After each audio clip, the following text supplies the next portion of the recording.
के 5টা বিষয় दोनों মধ্যে তোমাদের প্রিপারেশন होगा আর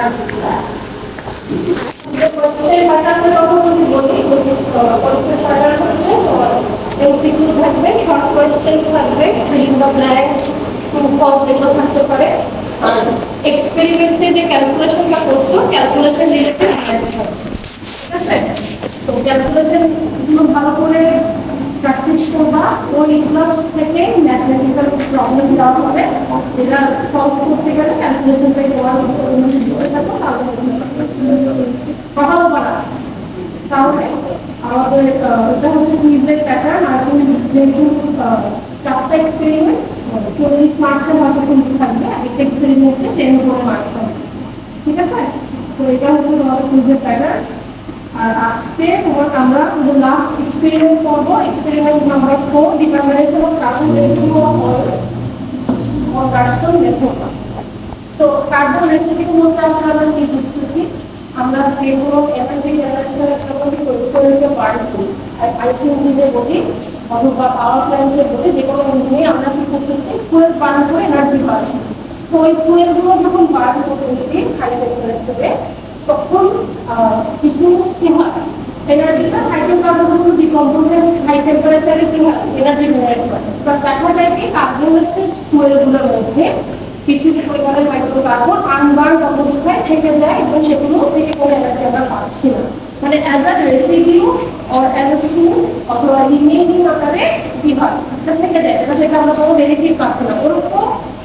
যে ফুয়েলের এইরকম কার্বন রেসিডিউ বা কার্বন ডিপোজিট ফর্ম করার টেন্ডেন্সিটাকে আমরা বলছি ওই ফুয়েলের carbon residue so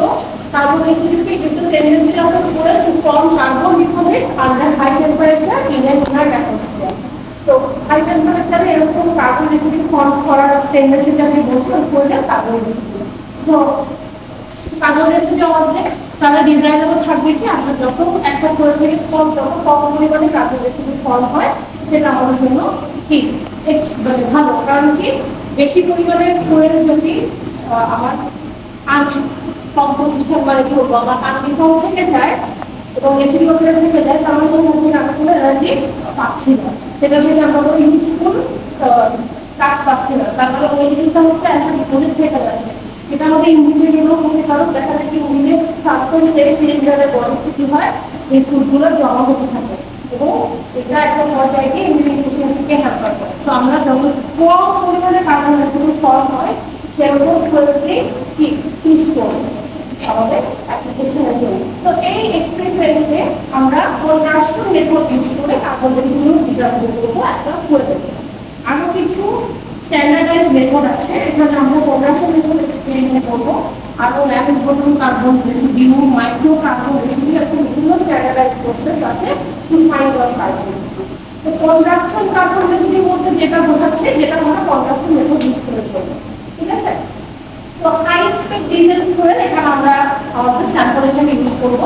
high speed diesel fuel আসলে ওই ধরনের ফুয়েল যেগুলো medium to high speed CI ইঞ্জিনে ব্যবহৃত হয় হ্যাঁ যে ধরনের ইঞ্জিনের আরপিএম 750 থেকে বেশি সেরকম ইঞ্জিনে হাই স্পিড ডিজেল ফুয়েল আমরা ব্যবহার করে থাকি তো high speed diesel fuel use করে আজকে এক্সপেরিমেন্টটা করব তো এক্সপেরিমেন্টটা আমরা আসলে ফার্দার কি করব প্রথমে একটা ক্রুসিবলের ওয়েট নিব কোনো ফুয়েল ছাড়া দেন আমরা ওই ক্রুসিবলটাতে 10 মিলিগ্রাম পর্যন্ত ফুয়েল কি করবো আমরা রাখবো এবং সেটাকে ওয়েট করবো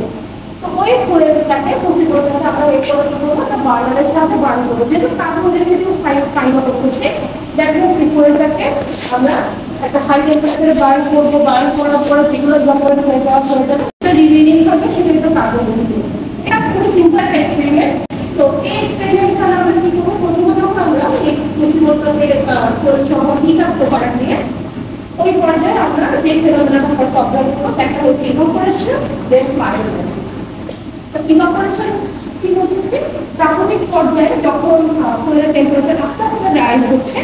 সেই ইনিশিয়াল স্টেজে আমরা দেখবো ওয়াটার যে ম্যাটেরিয়ালগুলো আমার ফুয়েলের মধ্যে ডিজলভ হয়ে আছে সেই ম্যাটেরিয়ালগুলো রিমুভ হয়ে যাবে দেখা যায় অনেক কন্টামিনেশন থাকতে পারে আদার কোনো ভলাটাইল ম্যাটেরিয়াল জাস্ট মিক্স আকারে হয়তো ছিল কোনো বন্ড আকারে না মানে বন্ড বলতে বোঝাচ্ছি কেমিক্যাল বন্ডের না জাস্ট একটা ফিজিক্যালি পর্যায়ে কি হবে, ইভাপোরেট হয়ে চলে যাবে। এই পর্যায়ে কোনো বন্ড ব্রেকিং হবে না। বন্ড ব্রেকিং বলতে কি কার্বন কার্বন চেইন বা হাইড্রোকার্বনের চেইনগুলো ব্রেক করার জন্য কিন্তু হাই টেম্পারেচারে তৈরি হচ্ছে। তো ইনিশিয়াল স্টেজে কিন্তু ফুয়েলের কোনো বন্ড ব্রেকিং হবে না, জাস্ট কি হবে যেগুলো মিক্সচার ছিল সেগুলো অনলাইন হয়ে চলে যাবে। দেন ফার্দার যখন আমাদের আরো কি গেইন হবে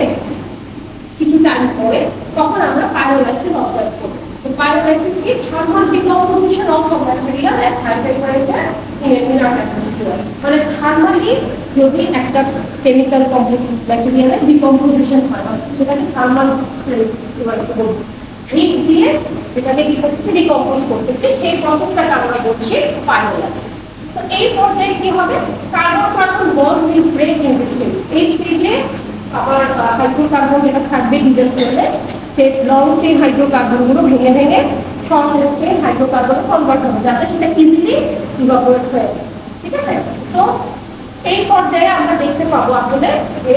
লং চেইন হাইড্রোকার্বনগুলো ধরবে, সেই প্রসেসটাকে আমরা বলছি ডিস্ট্রাকটিভ ডিস্টিলেশন।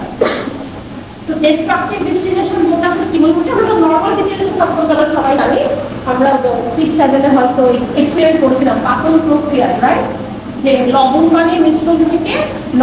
পানি থেকে লবণকে সেপারেট করা। সেখানে আসলে কি করছি, আমরা একটা ফিল্টারের মাধ্যমে কি করতেছি, পানি থেকে লবণকে আলাদা করতেছি। এটা একটা কি ছিল, ফিজিক্যাল প্রসেস, যেখানে ধরো লবণের সাথে পানি কিন্তু কোনো কেমিক্যালি বন্ডেড ছিল না, জাস্ট মিক্স আকারে ছিল। হ্যাঁ, তো ডিস্ট্রাকটিভ ডিস্টিলেশনের ক্ষেত্রে ডিফারেন্স যেটা, ডিস্ট্রাকটিভ ডিস্টিলেশনের মাধ্যমে আমরা কেমিক্যাল বন্ডটা ব্রেক করতেছি। ঠিক আছে? যেটা কেমিক্যালি বন্ডেড ছিল সেরকম বন্ড ব্রেকিং তৈরি করি, সেটাকে আমরা বলছি destructive distillation. Chemical process in which decomposition of unprocessed material is achieved by heating it to a high temperature. So আমরা পাইরোলাইসিস পর্যায়ে এরকম ডিস্ট্রাকটিভ ডিস্টিলেশন হতে দেখবো। So this is the application of pyrolysis. হ্যাঁ, তো এই প্রসেসগুলো হওয়ার পরে আমরা আলটিমেটলি কি পাবো, কার্বন রেসিডিউ। তো এখানে আমাদের ল্যাব ম্যানুয়ালে দেখা সামারি, ছোট করে সামারি যা আছে, এক্সপেরিমেন্টে আসলে আমরা কি করব। So weight quantity of oil sample is placed in the crucible and subjected to destructive distillation. First weight করে destructive distillation করে আমরা করব। Then the residue undergoes cracking and cooking reactions during a fixed period of season. একটা certain টাইমগুলো hit করার ফলে কি হবে, বলগুলো ক্র্যাক হবে আর ইভাপোরেট হয়ে চলে যাবে। At the end of the specified heating period, the carbonation residue is pulled in a desiccator and placed. So এরপরে কি করব, এই কার্বন রেসিডিউটাকে একটা ডেসিকেটরে প্লেস করে ঠান্ডা করতে হবে। ডেসিকেটরটা কি, এটা একটা কাচের পাত্র, লিড সহ আছে, এটার মধ্যে আমরা এই ক্রুসিবলটাকে রেখে ঠান্ডা করবো। তো এরকম একটা বড় ক্রুসিবলকে যখন আমি একটা কাঁচা জলটাকে ঢেকে ঠান্ডা করবো, সেখানে কি হবে, ময়েশ্চার ফর্ম হবে না যখন ঠান্ডা হতে থাকবে। এই ময়েশ্চারটা কিন্তু আমাদের জন্য ডিজায়ারেবল না, কারণ ময়েশ্চারটা যদি আমার এখানে ফর্ম হয়ে আস্তে আস্তে আমার ক্রুসিবলের মধ্যে পড়ে, তাহলে কিন্তু আমার যে মেজারমেন্টটা থাকবে তার ভবিষ্যতে সেটা কি চেঞ্জ হয়ে যাবে, রাইট? সো আবার আমরা এটাকে ইনার অ্যাটমসফিয়ারও করতে হবে। সো আমি বাতাসে খুলে ঠান্ডা করি, সেটাও আসলে ভালো একটা রেজাল্ট দিবে না। তো ডেসিকেটরে কি করি আমরা, আসলে ডেসিকেটরের মধ্যে কিছু ডেসিকেট ম্যাটেরিয়ালস দেওয়া হয়। ডেসিকেট ম্যাটেরিয়াল বলতে বোঝাচ্ছে এরকম ম্যাটেরিয়াল যেগুলো ময়েশ্চারকে অ্যাবজর্ব করতে পারে, যেমন সিলিকা জেল বলো, আমরা বিভিন্ন প্রোডাক্টের প্যাকেজিংয়ে দেখে থাকি সিলিকা জেলের ছোট ছোট প্যাকেট দেওয়া থাকে, যাতে প্রোডাক্টের ময়েশ্চার অ্যাবজর্ব করে নষ্ট না হয়ে যায়, রাইট? তো এরকম ম্যাটেরিয়াল, এগুলো একটু নামগুলো লিখে নাও, পরে মেথডে থাকে। Silica gel, activated charcoal, calcium chloride, charcoal, sulphate, এই টাইপের কিছু ডেসিকেট ম্যাটেরিয়াল আমরা রাখা একটা পাত্রে রেখে আমরা কি করবো, আমাদের কার্বন রেসিডিউটাকে ঠান্ডা করবো। দেন যখন ঠান্ডা হয়ে যাবে তখন এটাকে বের করে ওয়েস্ট নেবো, ওয়েট নেওয়ার পরে পার্সেন্টেজ কনভার্ট করে আমরা কার্বন রেসিডিউ ব্যবহার করতে পারবো। এটা হচ্ছে ওভারঅল একটা কি বলবো ব্রিফিং আইডিয়া, কিন্তু টোটাল এক্সপেরিমেন্টটা কেমন হবে। তো আমি একটু তোমাদেরকে সেট আপটা দেখাই, যদিও এখন মাত্র এক্সপেরিমেন্ট হয়েছে, মনে হয় বড়, তারপর দেখি আমরা একটা সেট ভুলে যাও। হ্যাঁ,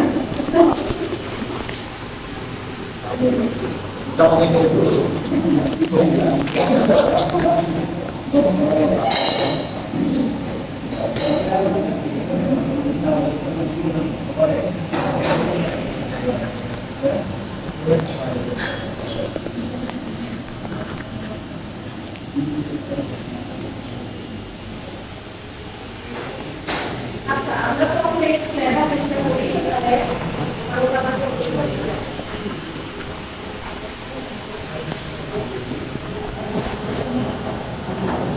আচ্ছা আমি আর এটা হচ্ছে আমাদের কোষের কোষের কথা এটা ফার্স্টে আমরা ওয়েট নিব যে এটার মধ্যে আমরা অয়েল স্যাম্পলটা নিয়ে আবার ওয়েট করব এখন কোনো ওয়েটটা নিব তাতে অয়েল স্যাম্পলটা ওয়েটটা টেনে নিয়ে এটা আমরা কাছাকাছি এরকম একটা জায়গায় দেখ এটা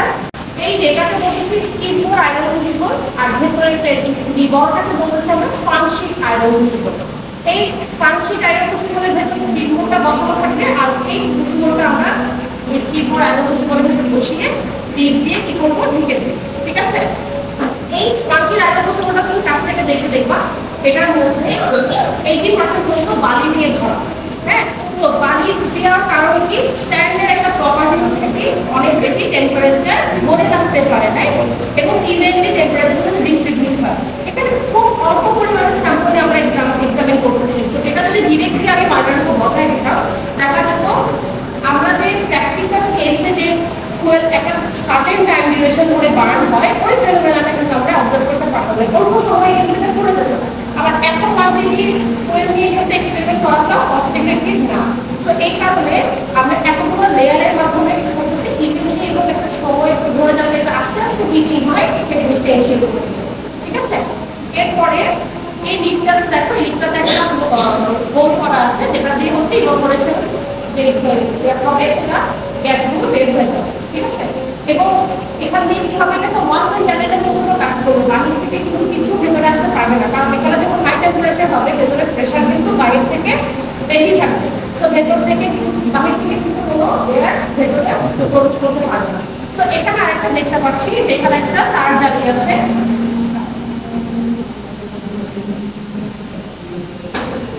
এখানে একটা আমরা দেখতে পাচ্ছি নাইট্রো ওয়্যারের স্ট্যান্ড আছে ট্রায়াঙ্গুলার নাইট্রো ওয়্যার এটা থেকে এটা হোল করার জন্য রাখা আর এখানে আমরা এক্সট্রা প্রিকশনারি হিসেবে আরো একটা তার জ্বালিয়ে দিয়েছি যাতে এটা পড়ে না যায় এটাই শুধু দিলেই হয় তো এটা নাইট্রো মেইন কেন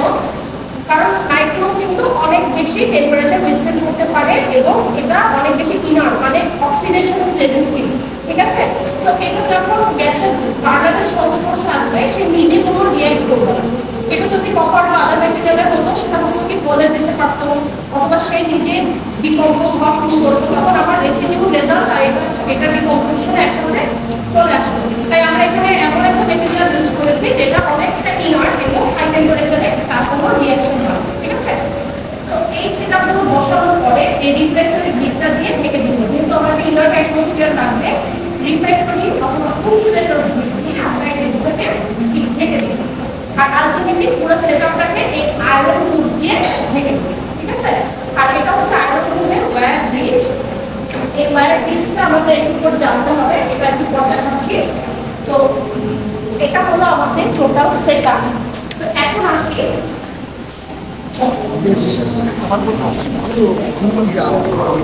আচ্ছা তো এখন আমরা আসি যে টোটাল সেটআপটা আমরা দেখলাম কেমন ভাবে আমরা করব এখন আছে আমাদের ওয়ার্কিং প্রসিডিউরটা আসলে সহজ কিন্তু এটা যেহেতু একটা ম্যানুয়াল প্রসেস এটা যদি ডিজিটাল কোনো প্রসেস হতো আমরা বার্নার অন করে দিতাম একটা নির্দিষ্ট হয়তো মিটার থাকতো যে এত ইন্টেন্সিটিতে বার্নারটা দিব একটা সেন্সর বা একটা ডিজিটাল মিটার থাকে যেখানে আমার বলতো কার্বন রেসিডিউ ফর্ম হয়ে গেছে বাট এটা একটা ম্যানুয়াল প্রসেস তো আমি এখানে কোনো ম্যানুয়াল রিডিং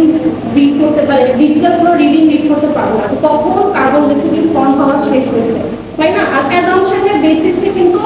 আমরা কোনো এক্সপেরিমেন্ট করতে পারবো না তো আমরা আসলে কিভাবে এক্সপেরিমেন্টটা করব তো প্রথমে আমরা এই বার্নারটা হিট লাইট আপ করে বার্নার দিয়ে হিট দেওয়া শুরু করব তো 10 মিনিট পর্যন্ত ধরো ইভাপোরেশন হবে ইনিশিয়াল পর্যায়ে যখন টেম্পারেচার আস্তে আস্তে আস্তে বাড়ছে যখন উপর থেকে দেখবা স্মোক আসা শুরু করছে না ধোঁয়া দেখতে পাবা তখন বুঝবা কি আসলে আমাদের অ্যাকচুয়ালি পাইরোলাইসিসটা শুরু হয়েছে হ্যাঁ তো এখন এই পর্যায়ে কি করবো এই যে বার্নারটা আছে না বার্নারটাকে আমরা একটু টিল্ট করে দেবো টিল্ট করে দিয়ে এই ধোঁয়াটা এই বার্নার থেকে যে ফ্লেমটা আছে এটা এই ধোঁয়ার সাথে কন্ট্যাক্টে আনবে তাহলে কি হবে ধোঁয়াটাতে আগুন ধরে যাবে কারণ ধোঁয়াটার মধ্যে কার্বন মেটেরিয়াল অথবা হাইড্রোকার্বনের পার্টিকেল আছে বা ফুয়েলের পার্টিকেল আছে সহজ কথা আমরা জানি কি ফুয়েলের সঙ্গে আমি আগুন দিলে ফুয়েলটা আগুন লেগে যায়, কারণ গ্যাসের মধ্যেও কিন্তু ফুয়েলের কন্টেন্ট আছে। তো এটা দিয়ে আমরা বুঝতেছি কি ধোঁয়াটার মধ্যে আসলে ফুয়েলের কন্টেন্ট ইভাপোরেট হয়ে বের হয়ে যাচ্ছে। তো এই পর্যায়ে আগুনটা লাগালে আমরা দেখবো কি একটা ব্লুইশ একটা ব্রাউনিশ টাইপের একটা স্মোক দেখতে পাবো। অয়েলটার পিউরিটির উপর ভিত্তি করে স্মোকটার কালারটা একটু চেঞ্জ হয়। তো ব্লুইশ একটা স্মোক দেখবো এবং এই পর্যায়ে আমরা বার্নারটাকে কতটুকু হিট করবো, মানে কতটুকু ইন্টেন্সিটি দিব বার্নারের হিটটা। তো এটাও তো আমাদের কোনো ডিজিটাল রিডিং দেওয়া নয়, আমার এখানে বার্নার দেখবা কোনো মিটার নাই বা কোনো ডিজিটাল মিটার নাই যে আমি ইন্ডিকেটর দিব যে 1 2 3 4 যে এই লেভেলে দিব। তো আমরা এটার জন্য এই যে আমার আয়রন হুকটা আছে না, আয়রন হুকটার যে ওয়্যার ব্রিজটা আছে এই ওয়্যার ব্রিজের সাথে টাচ করে ফ্লেমটা রাখবো, মানে ফ্লেমটার ইন্টেন্সিটি এমন রাখবো যেটা ওয়্যার ব্রিজের মাথা পর্যন্ত যায়। ঠিক আছে, সো এরকম ভাবে আমরা ওয়্যার ব্রিজটা রাখবো এবং এই পর্যায়ে 10 থেকে 12 মিনিট আমরা হিটিং করবো। সো এখানে আমার দুটো কন্ডিশন মেনটেন করতে হবে, একটা হচ্ছে 10 থেকে 12 মিনিট হিট করতে হবে, আর একটা হচ্ছে ফ্লেমটাকে এই পর্যন্ত রাখতে হবে। ঠিক আছে, এখন দেখা যায় কি দুটো কন্ডিশন মেনটেন করে অনেক সময় রেজাল্ট আসতে চায়। মানে ধরো তুমি এই ইন্টেন্সিটিতে ফ্লেমটা রাখার ফলে 10-12 মিনিট হিট করতেছো, দেখা যাচ্ছে কি 10-12 মিনিট হওয়ার অনেক আগেই 5-6 মিনিটের মাথায় তোমার কি হচ্ছে ফুয়েল কার্বন রেসিডিউ ফর্ম হওয়া শেষ হয়ে যাচ্ছে। মানে কি হচ্ছে এইখানে এই ধোঁয়াতে আর কোনো ফুয়েল পাচ্ছ না। ঠিক আছে, মানে তখন তুমি স্মোকের কালারটাও চেঞ্জ হয়ে যাবে, স্মোকটা একদম কালো ধোঁয়া হয়ে যাবে। কিন্তু আমরা যদি একটা স্ট্যান্ডার্ড প্রসেস মেনটেন করে একটা স্ট্যান্ডার্ড ভ্যালু বের করবো, সেখানে আমার স্ট্যান্ডার্ড প্রসিডিউরটা মেনটেন করতে হবে। তাহলে আমরা কি করা যায়? সো এখানে বলা হয়েছে যে যদি এই দুটো কন্ডিশন মেনটেন করা একসাথে পসিবল না হয়, সেক্ষেত্রে